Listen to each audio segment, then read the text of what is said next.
Hey there, okay, and welcome to episode 4 of She-Hulk Makes a Tinder Account, and yeah, okay. So before we get started, let's see, I got some Smirnoff, zero sugar, seltzer, orange, and yeah, why not get some orange seltzer in your life, but beautiful sound.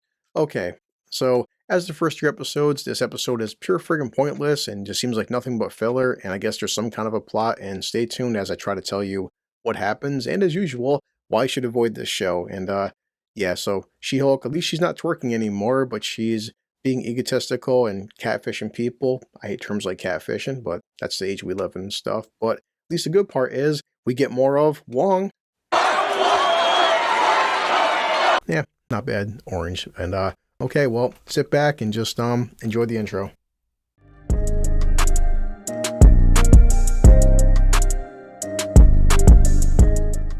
Now we open up, as usual, with a recap of the first 3 episodes and blah blah blah, Jenna She-Hulk. Let's move on because who cares, right? Now we get to see a magic show by some idiot named Donnie Blaze. The ancient art of levitation. Donnie is a second-rate magician. He's doing very cheap magic tricks. He's trying to entertain a crowd, and it's a very small crowd. They're all sitting there looking like, God, we're bored, we're falling asleep, we don't want to be here. Boring. Exactly how I feel watching this fucking show. But he calls an assistant out of the crowd, and lo and behold, we get this character called Madison. And don't ask me how to spell her name, since she can barely spell her name in any kind of coherent fashion, but Madison with 2 N's, 1 Y, but it's not where you think. alright, Madison walks up into the stage, and guess what? She's drunk, she's pretty attractive, she seems like to have the IQ of a fucking gerbil, and I'm assuming probably puts out for any guy that buys her a drink, and I'm not too mad at the character overall though, because she reminds me of every single one of my ex-girlfriends. We're sluts, Emma. We're dirty, dirty sluts. Now Donnie has to keep the crowd entertained. He wants to get something going on, and lo and behold, he pulls out a sling ring from the Doctor Strange movies. He opens up a portal, and just Madison goes through it and disappears. And Ew. unfortunately, she comes back though, because now we get to our buddy, our good old friend. The only reason we're actually interested in this episode a little bit is Wong. Wong is having a night to himself. He's catching up on The Sopranos, and hey look, a guy who has a great taste in television, but I find it funny and hypocritical because so many people online are like, hey look, Wong is watching The Sopranos, a terrific television show, and like, yeah, trust me, that show wouldn't get made in this current political climate, because I'm sure every fat, overweight asshole with fucking blue hair on Twitter would find so much wrong with the classic show like The Sopranos, and yeah, fuck Twitter and fuck oversensitive people. Are you okay? Is anybody offended? Are you offended? As Wong is watching The Sopranos, lo and behold, a portal comes up and Madison plops down through it. She has a demon heart or something, we're not sure, but in her hand, and Wong is like, what the hell are you doing here? And I was talking to some goblins. Are you the Goblin King? No, I'm not. So, Goblin King! Goblin King! okay, I'll teleport you back to where you came from, and what is your address? I don't know, because she's a freaking moron. And pretty, quick, Wong realizes the fact that, yeah, this is the work of Donnie Blaze. But before he can get rid of her, she just spoils The Sopranos for him because she's an idiot. And poor Wong, I feel bad for you, bro. I pity you. Now we get to Jen, and hey look, she's breaking the fourth wall again. Like, everybody loves Wong because we do, and it's almost like the show gets Twitter armor for a week. And no, Jen, it doesn't, because not even Wong can save this garbage ass fucking show. And hey look, her dad pops up, and don't you get the joke that, look, her dad has a shovel and he has a new alarm system and he has mace in his hand, because in the previous episode, Jen was attacked by a bunch of bootleg Asgardian, Robin, construction worker dudes, and aren't you laughing like, hey look Jen, I got pepper spray, because with the powers of She-Hulk and stuff, I'm sure pepper spray and a shovel is really going to work for this character. And are you laughing yet? Because I am not laughing. Now Jen is at her office and she's making her Tinder, or excuse me, matcher profile, probably because they couldn't afford the copyright laws for Tinder, since we see how just much money they're spending on the CGI.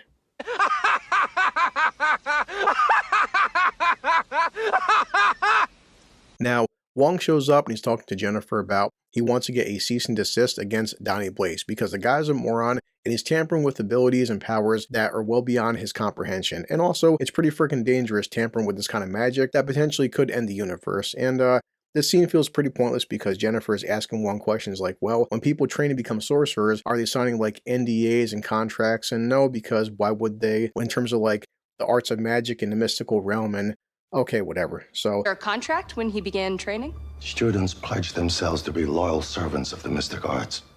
let's just move on to the next, pointless scene. And hey, look, Jennifer and Nikki are at a bar, and Jennifer's going over her, legal case with Emil and getting out of parole. But look, a guy shows up and he sees two single women sitting there and he wants to buy them drinks. And a message to all young men, if you ever in public see two women at a bar, don't buy them fucking drinks. Unless you look like, let's see, Ryan Gosling or like Chris Hemsworth or even America's ass, Captain America. That is America's ass.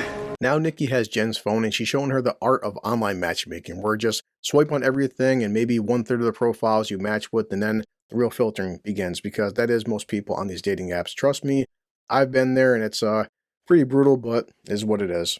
It is what it is. So now Jen and Wong show up at Donnie Blaze's place. There's some exchange between Donnie and Wong, and who's a better magician? We know it's obviously Wong because he's a sorcerer supreme, and okay, come on.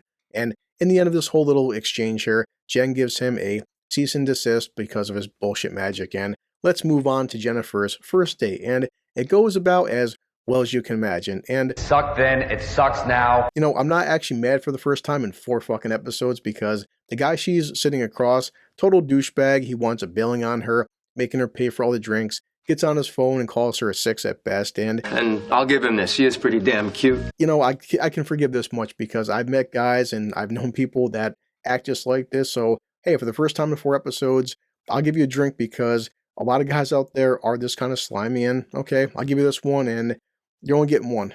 Apparently everybody gets one. Bingo. Now Jen and Wong and Donnie Blaze and Donnie Blaze's manager, they're in a courtroom, and I timed this scene. It goes on for 5 minutes, and best believe it feels like the entire fucking half hour. And all I kept thinking to myself is, please God, make it stop. Oh dear Lord, please make it stop. But Wong, for a witness, he has a summon Madison, he uses a sling ring again, and Madison shows up and she has a drink in her hand and she's wearing skimpy clothing again. She gets on the witness stand, and every time she talks, part of you just dies inside, like, oh, why is this character here for? Just fucking make it end. Madison King. Madison is with 2 N's, 1 Y, but it's not where you think. Now, it's Saturday night, and Jen is checking her phone and her Tinder, or again, matcher profile, and no matches, because I guess she's frustrated having the app for all of like 23 hours. And yeah, that's how it works in real life, As soon as you make an online dating profile within the first day or two, you should get hundreds and hundreds and hundreds of matches, and just, yeah, bullshit. Bullshit. She's frustrated, so what does she do? The one thing that we all have seen coming, and she turns into She-Hulk, and she takes a picture, and she makes a new profile as She-Hulk, and she claims that she's not proud of this, but yet she's doing it anyway. And what does she do? Hops on her phone and starts swiping, and guess what? She's getting endless matches, and now she's happy, which is, again, I hate using terms like catfish. A catfish. A catfish! But what she's doing is changing her appearance and pretending that she's somebody she's not, even though she can turn into She-Hulk. But the thing is, she's trying to have this persona of being somebody else, People get pissed off when guys lie about, how much money they make or how tall they are or what kind of car they drive. But yeah, remember, everything with this show, when a female does it, it's okay, because that beautiful word of, oh yeah, Hypocrisy. these next few dates, they go as badly as the first one. The only difference is, instead of the guys not being interested, they're nothing but interested. But the issue is, they don't care about Jennifer, they care about She-Hulk. They're asking her questions like, Ask you a personal question. Of course. How much can you deadlift?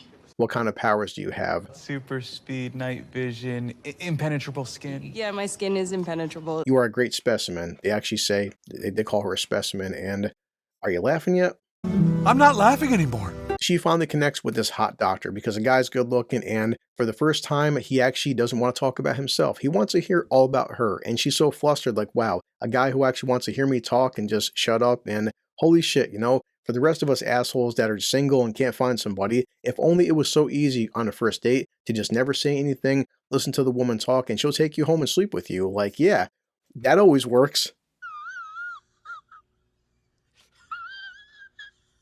Back to our buddy Donnie Blaze. He's trying his bullshit magic show again and accidentally opens up a friggin' portal and summons in a bunch of demons. So what does he do? He panics and goes to see Wong.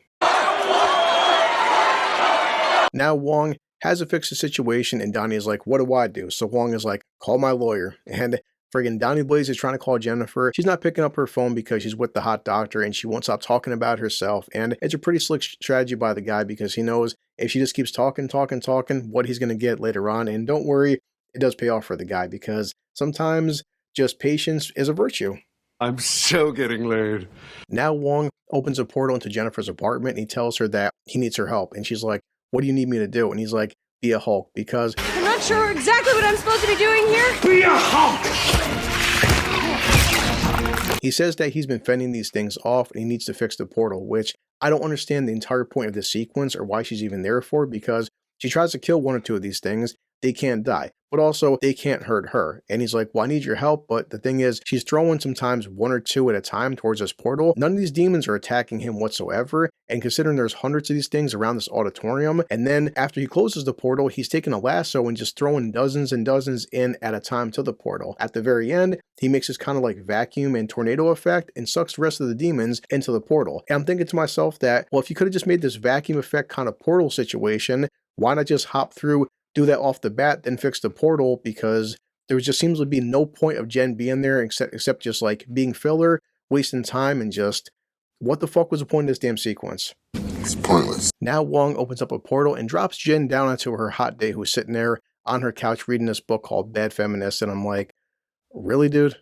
Yes, I am. Actually, I am calling you a wussy. I found it funny because considering that she's at least 400 pounds, if not 500 pounds, the fact that she would have not only smashed the entire couch, but I'm sure broken every single bone in his lower body. But yeah, the details, right?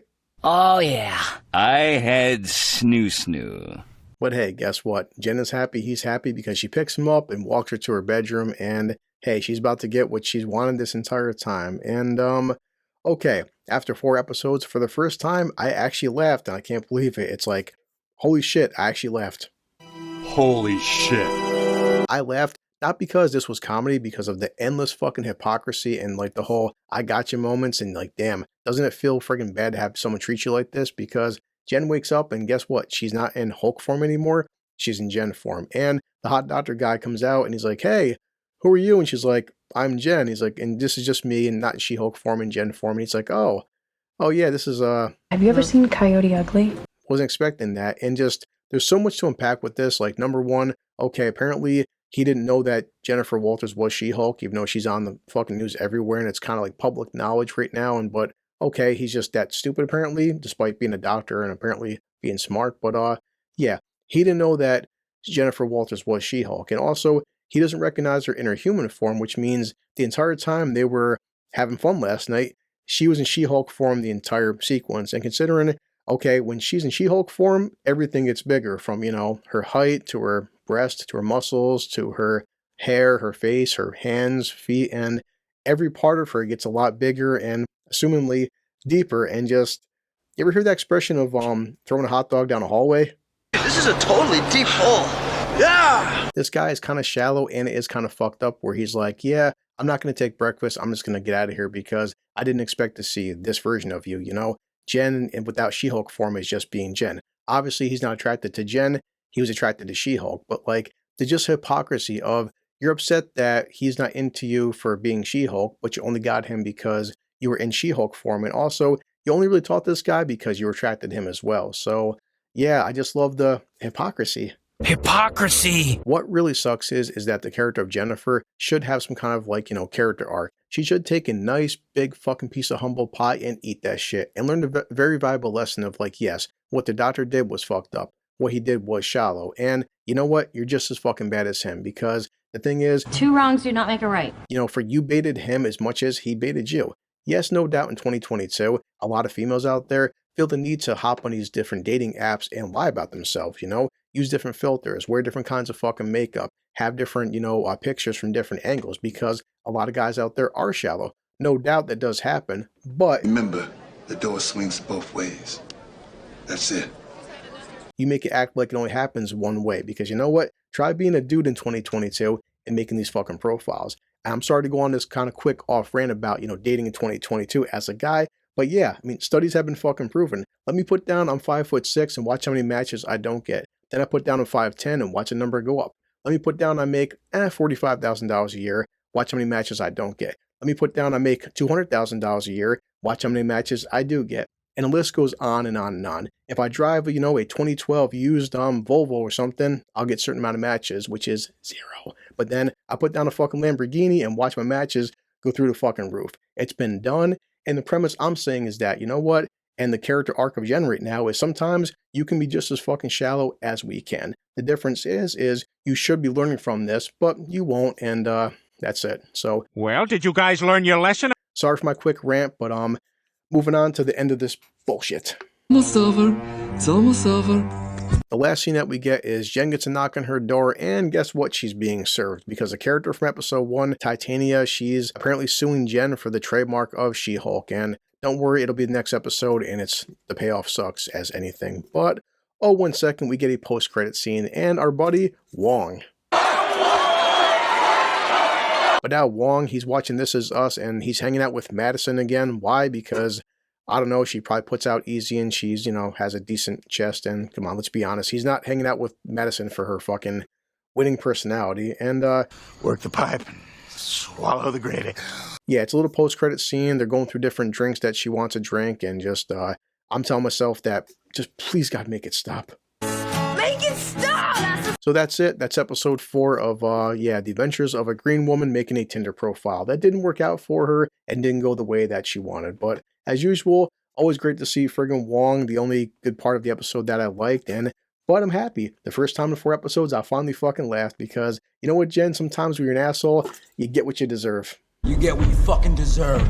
Okay, boys and girls, I'm finishing this. I hope you had a good time. I hope I made you laugh, and I tried making myself laugh, and didn't get too drunk. It's only 1 can, don't worry. But as always, you know what I'm going to do? I'm going to check my watch and just, edit this video and try to stomach myself through episode 5, and it's not easy, believe me. But, okay, I'm going to finish my little can, pull out my buddy Bender, and you know what the deal is? Give me 1 second. This calls for a drink. Not bad orange, but I'm heading back to work.